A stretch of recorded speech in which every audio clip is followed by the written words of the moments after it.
Global skill development mission में आपका स्वागत है। Chapter 37 use of self and selves and when also. Use of when का हिंदी में शाब्दिक अर्थ है कब, to know and to inquire about a time. जब भी हमें किसी समय की बात करनी हो, किसी समय के बारे में पूछना हो, तो हम व्हेन का प्रयोग करेंगे। व्हेन हमारा WH फैमिली का सदस्य है, WH फैमिली का पार्ट है। बाकी WH फैमिलीज की तरह इसमें भी व्हेन के तुरंत बाद हेल्पिंग वर्ब का प्रयोग होगा। इसका कंप्लीट फॉर्मूला बनेगा when plus helping verb plus subject plus rest sentence plus question mark. When is your marriage? तुम्हारी शादी कब है? When are you going to marry? When will you go to Chandigarh?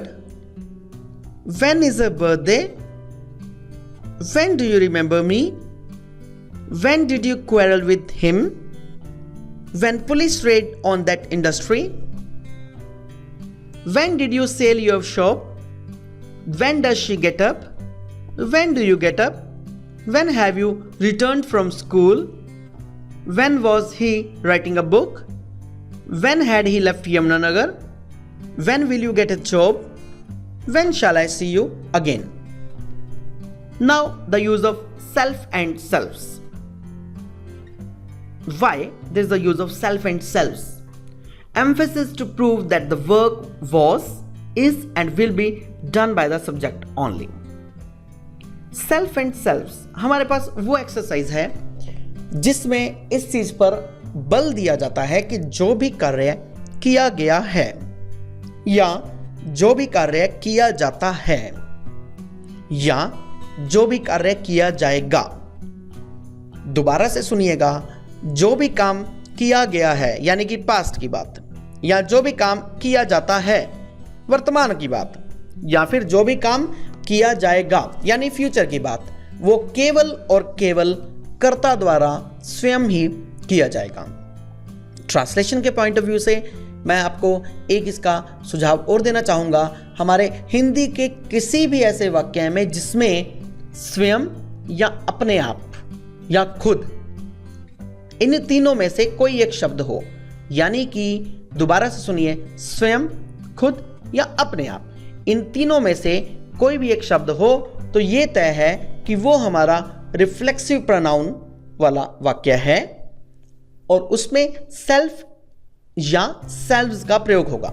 Self का प्रयोग हम singular के लिए किया करते हैं और सेल्व्स का प्रयोग प्लूरल के लिए किया करते हैं। इसका फॉर्मूला है सब्जेक्ट प्लस हेल्पिंग वर्ब या फिर वर्ब, दोनों में से कोई एक चीज, plus rest sentence plus reflexive pronoun. हालांकि रिफ्लेक्सिव प्रोनाउन कई बार वाक्य के बीच में भी प्रयोग किया जाता है, लेकिन वाक्यों को सुगम बनाने के लिए मैंने आपको रिफ्लेक्सिव प्रोनाउन वाक्य के अंत में प्रयोग करने के लिए ही सुझाव दिया है।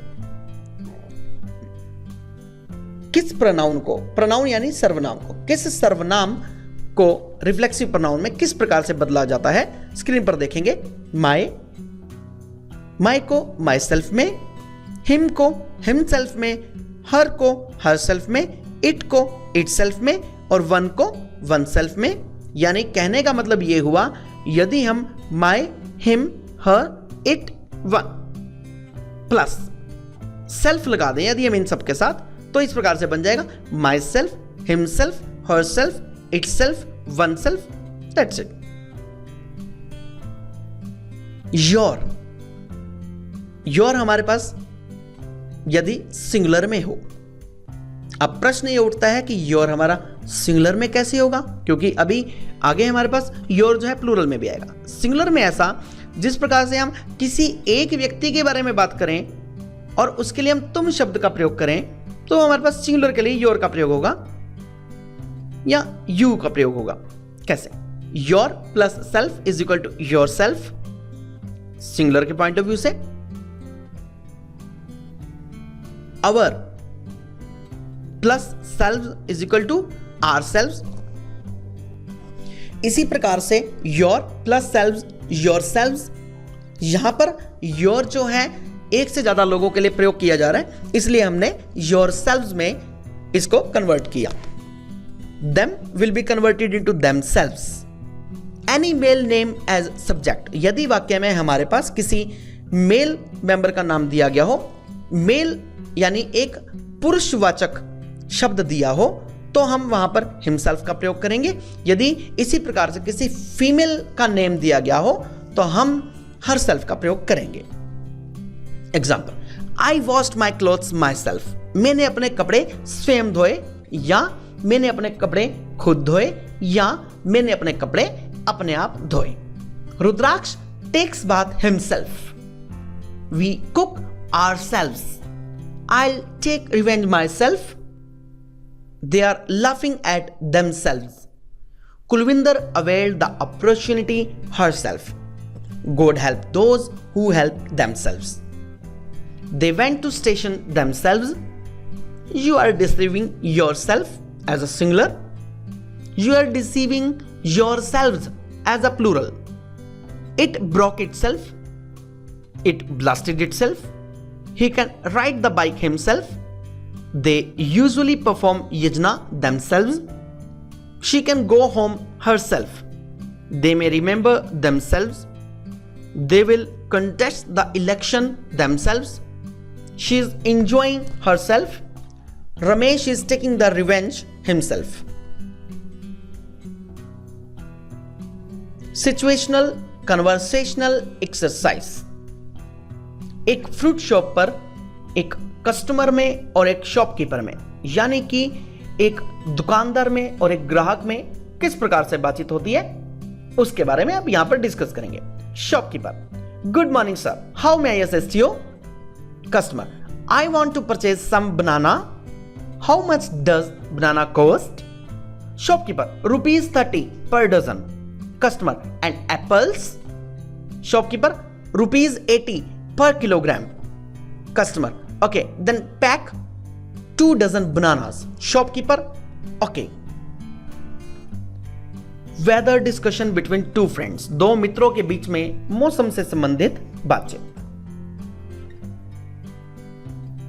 Nisha says, it is very cold today, isn't it? Choti, yeah, it is. Nisha, I am planning to purchase some woolen clothes. Would you like to go market with me? Choti, why not? I'll accompany you. I also want to purchase a coat. Nisha, good. How much are you ready to spend for coat? Choti, I am ready to pay minimum ₹2,000. Nisha, okay, let's go. Offer for job. Jeet, hello Ravi, how are you?